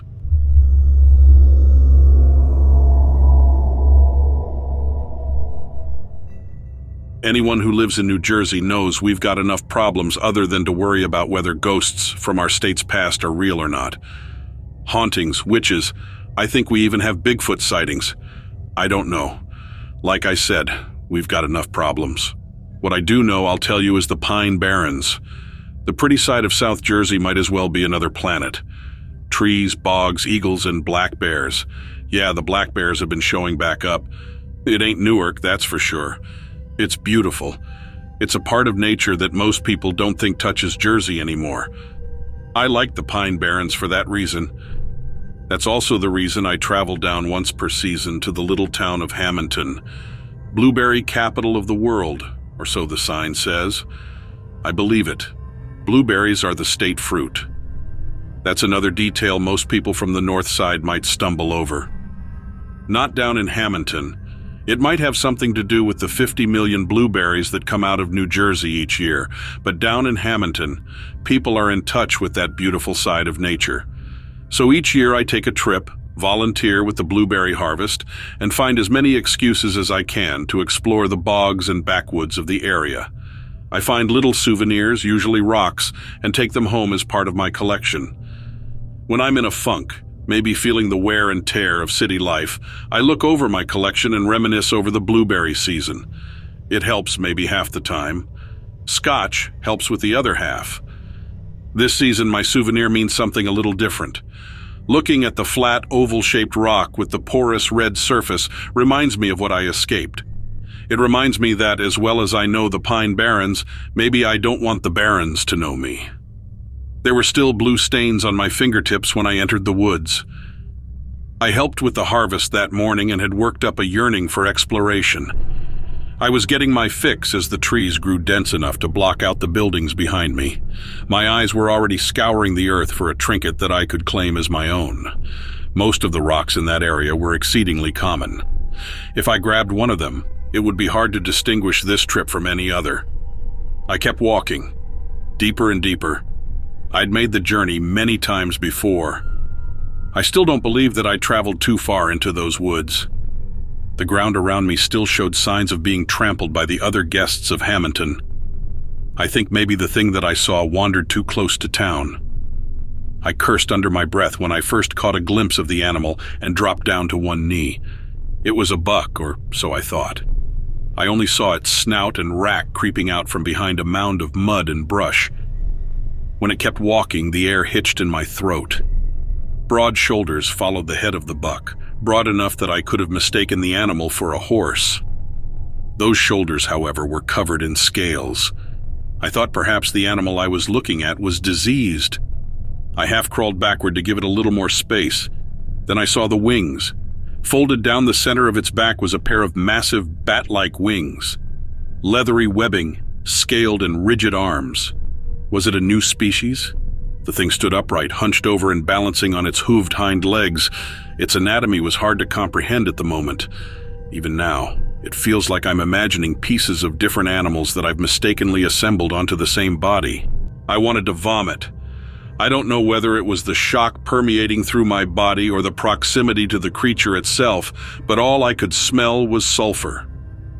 It burned my nose and lungs. I continued my backward crawl when it turned and saw me. My hand landed on something small and porous, and I tightened around it in case it was about to become the only weapon I had in a fight for my life. Its red eyes didn't look away. It stared a long while instead. It looked over my entire body. I felt like I was being measured. I knew everything from the sweat on my brow to the blueberry stains on my fingers was being judged and weighed against me. It wasn't a new species. It was old. I could feel its age in the look it gave me. I could tell that I wasn't the first human being that this beast had gazed upon. I wondered what had happened to all the others. This was one of the ghosts of my state, something strange and dangerous we worked to forget. And I was here, on the outskirts of its home, the place where nature started to reclaim civilization. There was some distant shouting from the direction I came, more volunteers pouring into the woods. The sound of the other men and women drew the animal's attention. Its eyes flicked warily to the space over my shoulder. Then it turned and ran away. My judgment came and went that quickly. I don't know how long I lingered there, but I do know that another hiker broke my trance when they placed a palm on my shoulder. I muttered some nonsensical excuse and left the woods. Porous and red. When I look at the rock that I carried home, I can't help but remember that creature. Was I as close to death as I felt? What sort of animal could that have been? I'll go back to Hamilton next year. It might be stupid, but I live in New Jersey, remember? Whatever that thing was, it didn't kill me then. Maybe I'll keep my distance when it comes to those woods, but I've got too many problems here in the city to just give up on my blueberry summers.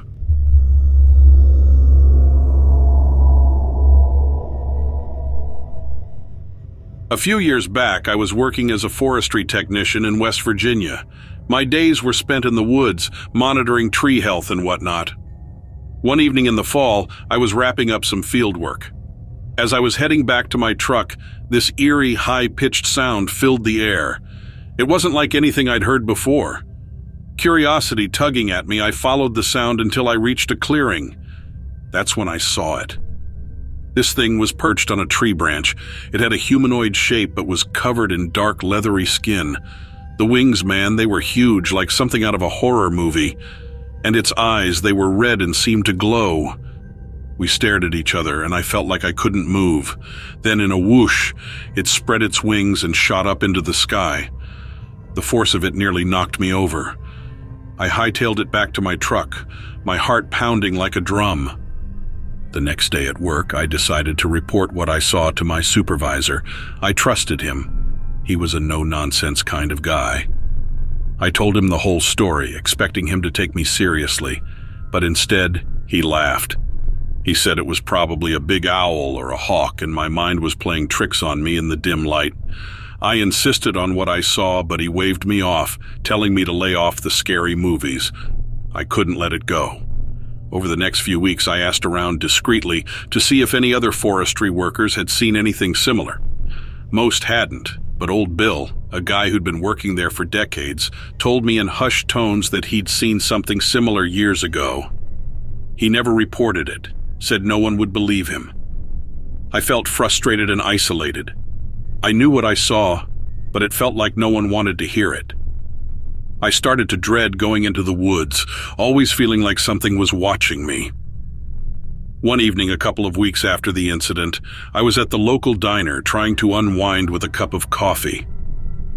That's when I overheard a couple of hikers at the next table talking about strange sounds they'd heard in the woods.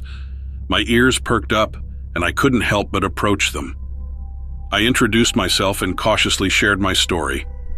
To my surprise, they didn't laugh or brush me off. They looked genuinely concerned and shared that they'd heard similar stories from other hikers. we decided to form a small group to see if we could find any evidence of what was out there. We met up on weekends, talking to locals and taking short, cautious trips into the woods. One of the group members, Sarah, managed to get in touch with a local historian. He told us that there were old legends about a creature that was said to guard the forest, a being that could fly and had eyes that glowed like fire. As the weeks went by, our group grew closer. We were all bound by this shared experience and the need to find answers. We started calling ourselves the Guardians of the Woods, half-jokingly.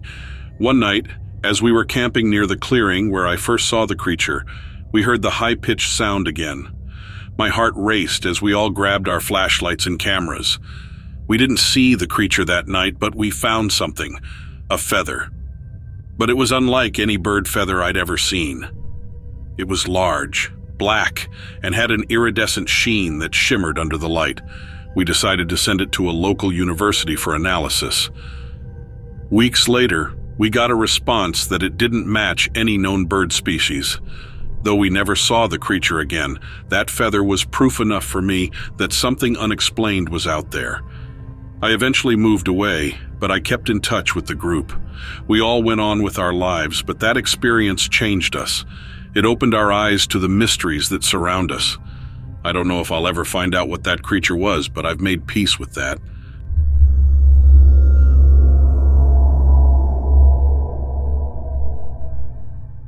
I got a job near a large national park reserve in BC. Unfortunately, it was more than 2 hours away from the apartment I was renting at the time, so I had to move. The only rental, literally the only rental in town, was an old farmhouse out in the woods. I took the rental before even seeing it because it was my only option. The job was good enough that I didn't care about the house. I figured something else would come up soon enough, so it didn't really matter. That was my first mistake. The house was about 20 minutes from my new job, so not too bad there. However, it was about 7 kilometers down a dirt road deep in the forest. The house itself used to be part of a farm that was repurposed into a Girl Scout camp. The camp was subsequently moved elsewhere, and the main lodge was turned back into a house. Living alone in this big, old, lonely house in the middle of the woods was a bit creepy, I'll admit, but that wasn't the worst part. Not by a long shot. The worst part was at the end of the road. I was the last house on that road, but the road extended for another 2 kilometers before abruptly ending in the woods. And there, at the end of the road, was where the town dumped all of the roadkill from the nearby freeway. None of this was disclosed to me before I agreed to rent the house. And I know what you're thinking, but I couldn't move. Not right then, anyway. I was on the lookout for something else to open up, but I was stuck in the farmhouse for the time being. Every once in a while, I would hear what I thought was some kind of animal moving around outside of my house at night. Not surprising since I was so close to the park. It wouldn't really do anything, but it did get pretty close to the house on a couple occasions. And once I heard it get up on the porch and walk around. Now, I wouldn't exactly call myself a coward, but I wasn't about to go out there and confront it, especially if it turned out to be a bear or a moose. For the most part, it left me alone, and I was content with that. The time I heard it on the porch, I did turn the porch light on to try to get a glimpse of it, but it ran into the woods before I could. I didn't realize it at the time, but the creature did have a purpose for its visits. Whatever it was surviving off the carcasses that were being dumped at the end of the road. If it had enough food down there to keep it happy, it stayed at the end of the road, but when it ran out, it would go wandering. And that's when it would show up at my house.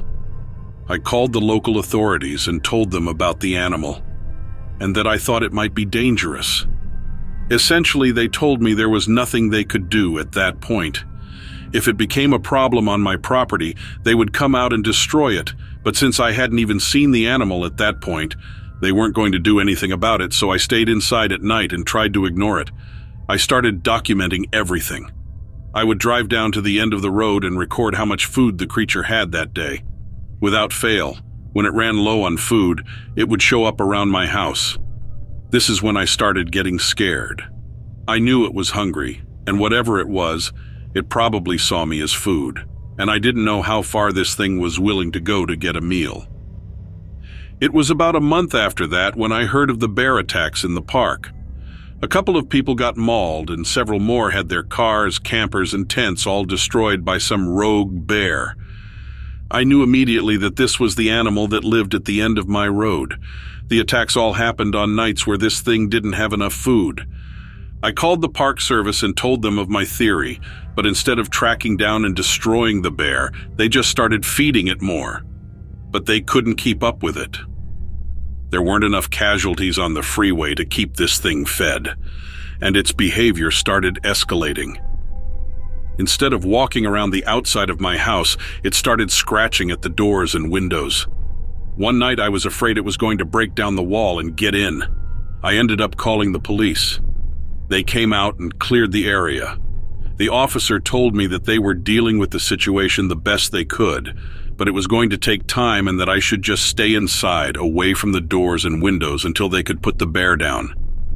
I remember the officer that spoke to me seemed frightened, like there was something else he wasn't telling me. The activity didn't stop, but I did notice that they were feeding it more. That seemed to help some, but it got so bad that I started feeding the beast myself there at the end of the road when it was running low, just to keep it away from me. It worked. I was wasting quite a bit of money on chicken meat, but it kept the creature satisfied. I drove out there every night after work to make sure it had enough food. I know it was stupid, but what else was I going to do? One night I went to drop a chicken off for it, and I was a bit later than usual. It was almost dusk. I never got out of the car. I just drove to the edge and threw it out the window. And that's when I finally saw it. And it wasn't a bear. Not by a long shot. On first glance, it looked like a large wolf. It was hunched over on all fours, so it would have been easy to mistake it for one, but there was something odd about it that made me stay and watch it for a moment.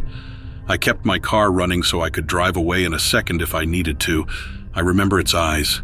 They were yellow, almost golden, against dark fur that was either gray or black.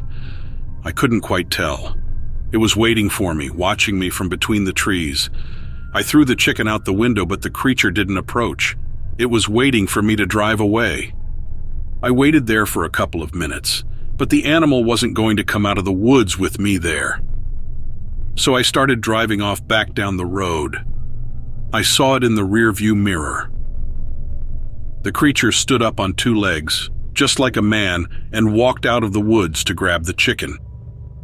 I couldn't get a good view of it from there, but it appeared to have usable hands, like it could grab things with them. It picked the chicken up and walked back into the woods.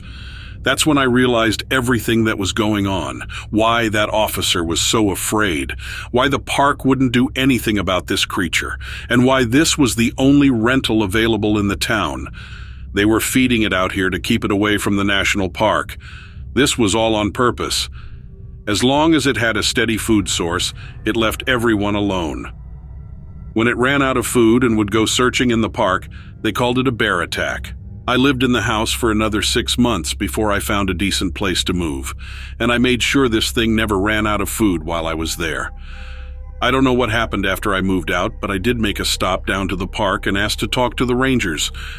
I told them I knew about the creature in the woods, and that I knew it wasn't a bear, and that I had been feeding it just like they had been doing, but I was moving out soon, and it was going to be hungry. No one spoke a word to me. They didn't acknowledge they knew about the creature, but I knew they knew, and that was that.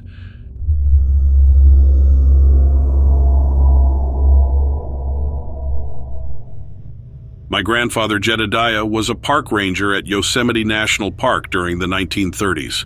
I've been diving into a trunk of his old belongings that's been sitting untouched in our attic since he passed away.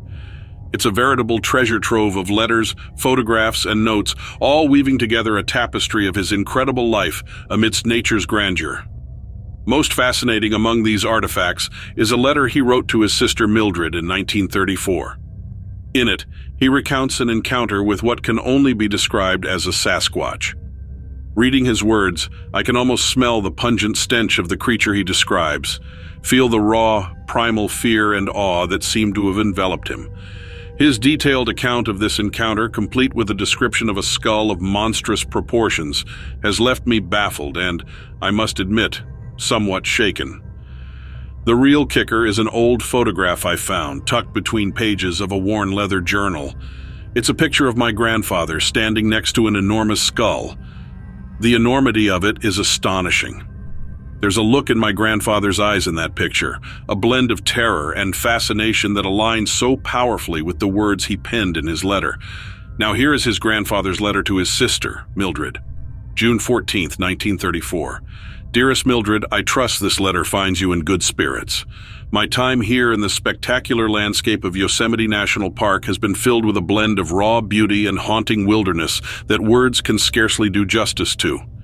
However, Mildred, there are peculiarities to this wilderness, stories etched into the heartwood of ancient trees, whispers that curl around campfires, and beneath the luminous, watchful gaze of the stars, I too have a tale to share. I feel the need to document this experience as I am unable to shake its memory from my mind.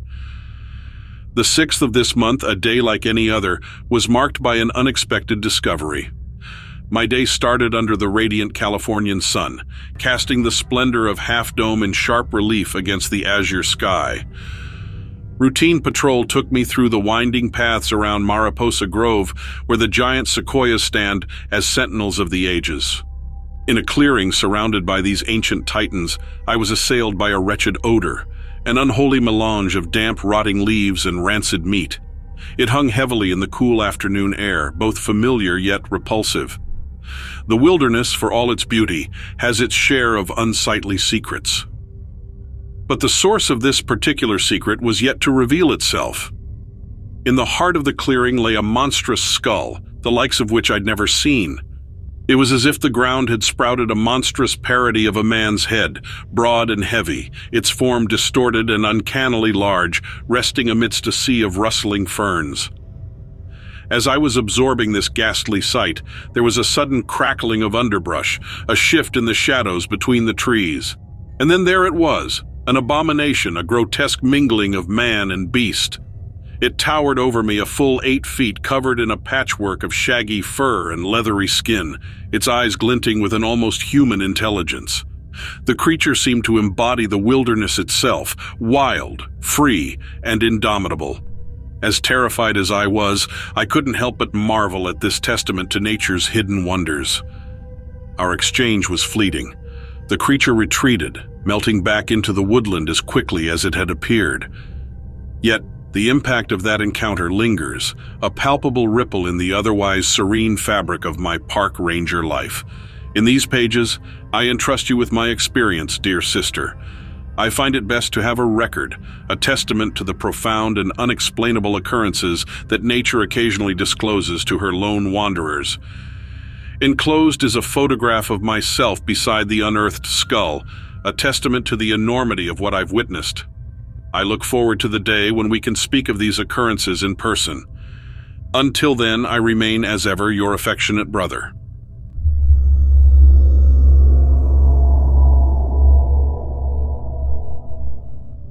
I'm reaching out to you because, well, I don't really know who else to talk to. My name's Jake, and I work at a gas station off Route 66 in Arizona. It's one of those places where tumbleweeds are more common than people. Now, I ain't much of a storyteller, but I gotta tell someone about the night that just about turned my hair white. So it was a regular Tuesday night, and I was working the graveyard shift. I was sitting behind the counter flipping through a car magazine when this old lady walks in. She looked like she was about 100 years old, all hunched over and wearing this big, heavy coat, which was weird, because it was like 80 degrees outside. She comes up to the counter and tells me in this raspy voice that something is coming. I'm like, "Ma'am, is there something specific you need help with?" She just keeps saying that something is coming and that I need to be ready. Then she turns around and leaves. I figured she was just a bit loony, you know. Fast forward a couple of hours and I'm restocking the shelves. Suddenly the lights start flickering and there's this weird humming sound. I thought maybe there was something wrong with the electricals, but then I looked outside. There was this thing standing by the gas pumps. It was tall, like real tall, and it was just standing there looking at the station. I couldn't make out much of its features, but it looked like it was made of shadows or something. Like it was there, but not really there, if that makes any sense. I locked the front door and grabbed my phone to try and take a picture, but the darn thing wouldn't work. The shadow thing started moving toward the station, and I swear the ground was shaking with each step it took. I don't know why, but I remembered what the old lady said about being ready. I didn't know what for, but I started thinking maybe this was it. I don't know what came over me, but I stepped outside and shouted, "Hey, what do you want?" The thing stopped and turned its head towards me. For a second, everything was silent. Then, in a voice that sounded like 100 voices all at once, it said, "Lost." Just that one word, but it felt like it echoed through me. I don't know why, but I pointed down the road and said, "Route 66 that way." The thing looked in the direction I was pointing, and then just like that it faded away into the night. The lights stopped flickering and the humming sound was gone. Everything was just normal again. I don't know what that thing was, and I don't know what it was looking for. But I think maybe it was just trying to find its way, like all of us. I haven't seen the old lady or the shadow thing since that night, but sometimes when I'm working the late shift, I think about them. I wonder where they came from and where they were going.